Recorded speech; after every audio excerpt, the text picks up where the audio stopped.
80 சவரன்ல 8 சவரன் மட்டும் தான் தங்கம், மத்ததுல கவரிங் தான் அவன் ஈஸியா கண்டுபிடிச்சிருப்பா. அதோட இந்த வீட்டுல என் கதை முடிஞ்சிருக்கும்.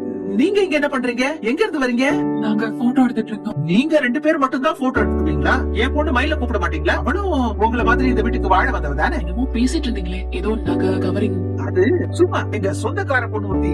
நான் பேசினது எல்லாமே கேட்டுட்டீங்களா? எங்க சொந்தக்கார பொண்ணு ஒருத்தி நகை வாங்கியிருக்கா. அடக்கார அவளை ஏமாத்தி கவரிங் நகை அவ தலையில கட்டிருக்கா.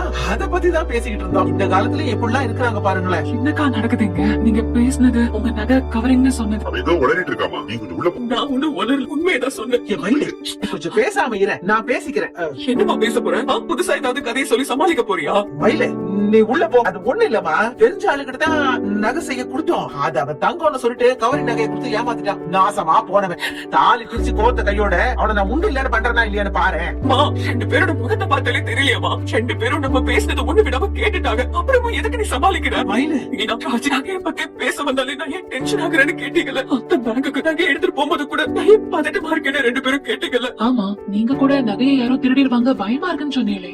அதுல எந்த பயமும் இல்ல மீனா. என் பயம் ஒன்னேதான். என் மயிலு, என் நகையில முக்காவாசிக்கு மேல கவரிங் நகை. அது எங்க வீட்டுல இருக்கவங்களை கண்டுபிடிச்சிருவாங்களோட பயந்துட்டேன்.